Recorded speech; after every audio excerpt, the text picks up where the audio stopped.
And boom! Check out this move from Naihanchi Shodan, originating from Okinawan karate.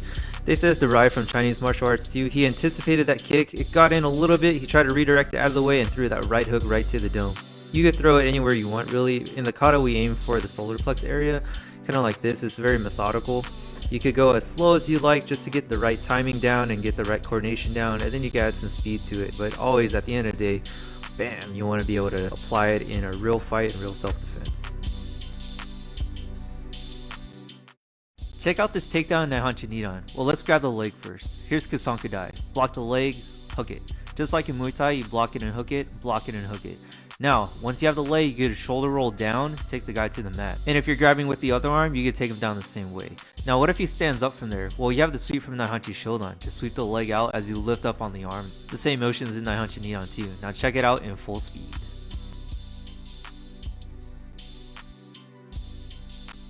Check out this arm swing in Naihanchi Sandan. Easy shoulder crank if you're able to catch the elbow like that. Assist it with the other hand and lean back. Now if you went too far in past the elbow, you could still crank the shoulder down and use your legs like Naihanchi Nidan and take the person down to the ground. Now if the guy doesn't budge, look at Naihanchi Sandan again. The arm goes straight back down, so it swings back around, grabs the legs, and takes the guy down as well.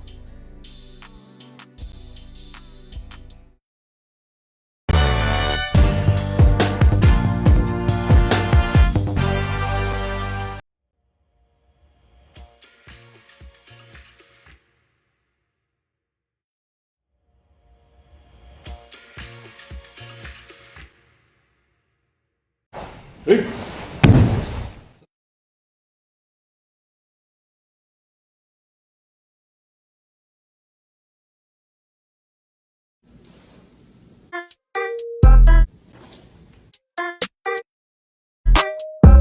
Motion. To train, develop. A circular movement. Shoot up.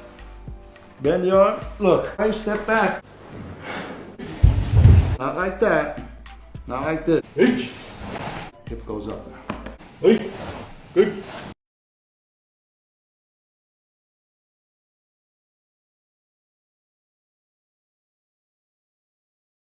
Check out this TKO finish from Edwards over the weekend on Lyoto Machida. Frames his hips away and then bam, elbow to the head. Finishes it up with a couple of punches. Breaking this down, Machida was able to dig for the underhook, so Edwards framed away with his left arm to keep the hip away. Machida again tries to scoop underneath and digs, so then Edwards puts his forehead into Machida's chin and keeps his posture up. Here's where it gets kind of cool. Other than the Naihanchi reference of raising a knee and throwing the elbow, the left elbow sneaks over the shoulder because Edwards' head was blocking Machida's side of vision. Plus throwing the knee to the gut disengaged his thought process, and now he wasn't even thinking about that elbow coming through. Being twisted from inside to outside.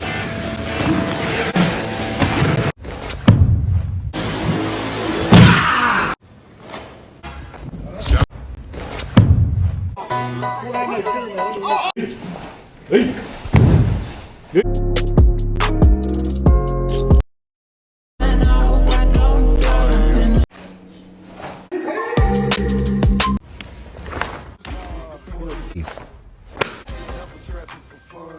Horizontal motion.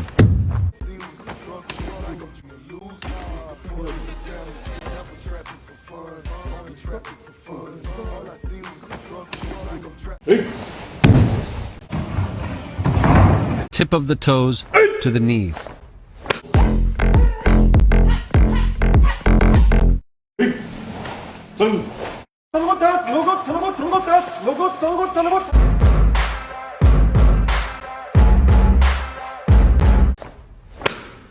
You're right. Oh! 3 years seen enough. Elite forehead, the blue cup. Hey. Tries to go up top there.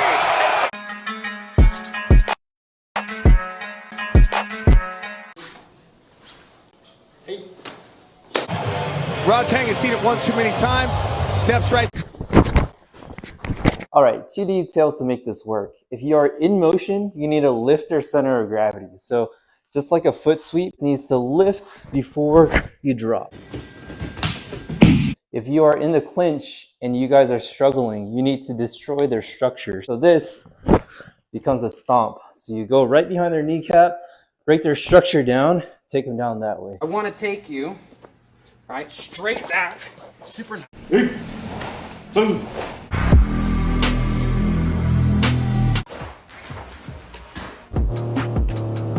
Alright, we're looking at how to apply this move from Naihanchi Nidan into a lifting type of sweep. The first concept you're going to take from this is your hands are going to move from your waist to your head. I'm lifting my opponent up, or I'm trying to scoop myself underneath their center of gravity. You lift something up and trip out the legs, and the next move in the kata shows me turning it over, like I'm throwing a strike down, or I'm actually turning the body over so they drop parallel to the ground here. If I were to do that movement straight, I'll go here.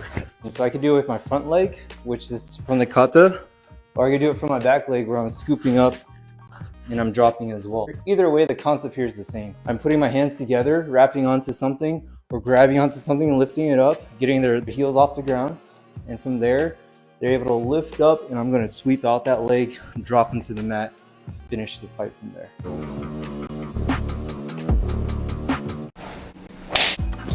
For sure.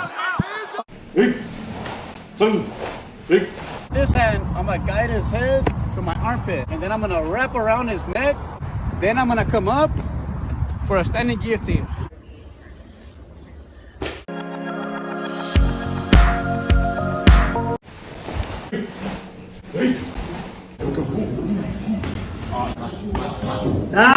Like that. Alright, today I'm looking at the crossover step in kata. A lot of times you'll see it as this sweep, like in the Naihanchi katas, where you're sweeping out the leg or you're kicking out the leg as you're moving forward. Another way you can use the cross step is to gain ground and go underneath your opponent's center of gravity.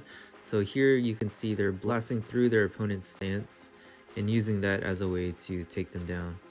Finally, another common one is the cross step behind as a way to turn 180 once you have a grab on your opponent. So in judo you have the tai otoshi, or in aikido you see that here as well. Now before we move on to the thing I want to talk about, look at this kata here. As you notice, the person actually pivots his front foot before he steps into the next stance, and that's really important because it actually opens up your hips so that you're not impinging yourself as you just take a step forward.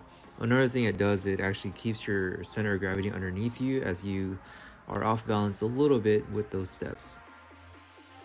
Now let's get into the clip that I wanted to show today. Look at this judoka open up his front foot, just like the karate kata. And the cross step here is actually to get underneath the opponent's center of gravity, the springboard or launching point, to get underneath the opponent's center and launch him into the air for this beautiful throw.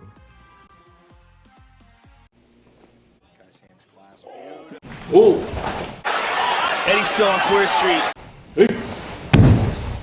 Bump up, switch your hip, twist.